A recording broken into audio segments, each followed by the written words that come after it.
आज मी तुम्हाला बनवून दाखवणार आहे सगळ्यांच्या आवडती झटपट तयार होणारी आणि खूपच चविष्ट अशी भेळ। तर अगदी 5 मिनिटात ही भेळ तयार होते आणि चवीला देखील बाजारातली भेळही महागे टाकते। तर चला मग रेसिपीला सुरू करूया। इथे पाहू शकता मी 3 डब्बे म्हणजे वाट्या मुरमुरे घेतलेले आहेत आणि 1.5 वाटी फरसाण घेतलेला आहे। तुम्ही इथे आपली शेव देखील घेऊ शकता, पण मला शेव नाही आवडत, मला फरसाणच आवडतं। जरा ते तिखट आणि गोड असतं त्याच्यामुळे मला फरसाणच आवडतं। तर इथे पाहू शकता म्हणजे टाकून घेतलेलं आहे आणि आता लगेच मी मिक्स करून घेणार आहे बघा। आणि तुम्ही कशी बनवता ओली भेळ किंवा सुकी भेळ ते मला कमेंटमध्ये नक्कीच सांगा। आणि सर्व असं एकजीव करायचं आहे, म्हणजे शेव आणि मुरमुरे। तरी ते परातीतून सांडत होते म्हणून मी आता याच्या पातेल्यामध्ये टाकणार आहे बघा। आणि इथेच लगेच पाहू शकता मस्त असं हातानेच हलवायचं, तुम्ही ते चमच्याने देखील हलवू शकता। तरी ते पाहू शकता मी भेळ बनवण्यासाठी 2 मोठे कांदे बारीक स्लाइसमध्ये करून घेतलेले आहेत। 2 टोमॅटो देखील असे कट करून घेतलेले आहेत आणि थोडीशी कोथिंबीर देखील घेतलेली आहे कट करून। म्हणजेच आपली भेळ एकदम परफेक्ट अशी होते, जशी बाजारात भेटते ना अगदी तशीच ही भेळ होते बघा। खायला तर एकच नंबर अशी ही भेळ लागते। तर इथे पाहू शकता तर मी कुक बाय अश्विनी माझ्या चॅनलवर तुम्हा सर्वांचे खूप खूप स्वागत करते। तरी इथे पाहू शकता सर्व म्हणजे कांदा, कोथिंबीर, टोमॅटो सर्व टाकून घेतलेला आहे आणि त्यासोबतच थोडीशी मटकी देखील मोड आलेली मटकी आहे ती देखील याच्यामध्ये शिजवून टाकलेली आहे।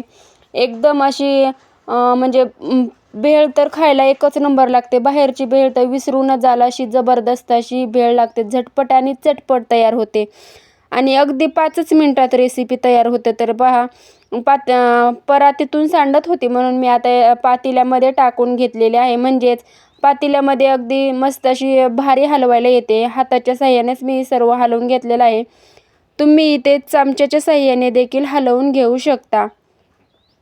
तर इथे पहा मस्त असं हलवून म्हणजे सर्व हलवून घेतलेले आहे। त्याच्यासाठी म्हणजे भेळीसाठी तुम्हाला तर साहित्य सांगितलेलंच आहे मी काय काय घेतलेलं आहे ती।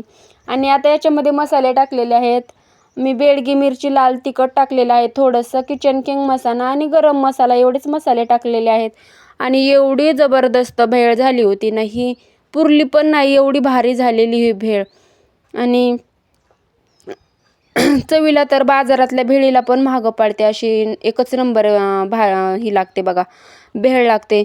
एकदम झणझणीत आणि कुरकुरीत भेळ लागते बघा ही। आणि त्याच्यासाठी मी साहित्य घेतलेलं आहे मुरमुरे, कांदा, टोमॅटो, कोथिंबीर, शेव आणि फरसाण, मसाला, मीठ आणि तो ऑप्शनलमध्ये आहे लिंबाचा रस।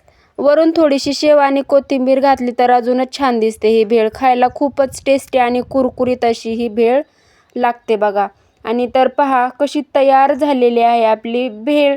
आणि आता चवीनुसार मीठ टाकायचं आहे। तुम्हाला ही भेळ रेसिपी जर आवडली असेल तर व्हिडिओला लाईक करा, शेअर करा आणि चॅनलला सबस्क्राईब करायला अजिबात विसरू नका, म्हणजेच माझे नोटिफिकेशन, नवीन रेसिपीचे नोटिफिकेशन सर्वात अगोदर तुम्हाला येईल।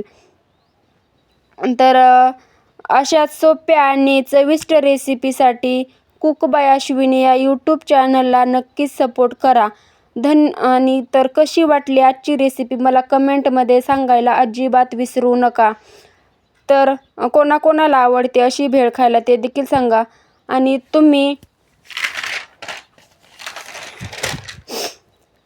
तुमच्या कमेंटमध्ये नक्कीच सांगा की पुढची कोणती रेसिपी तुम्हाला पाहायला आवडेल। भेटूया पुन्हा।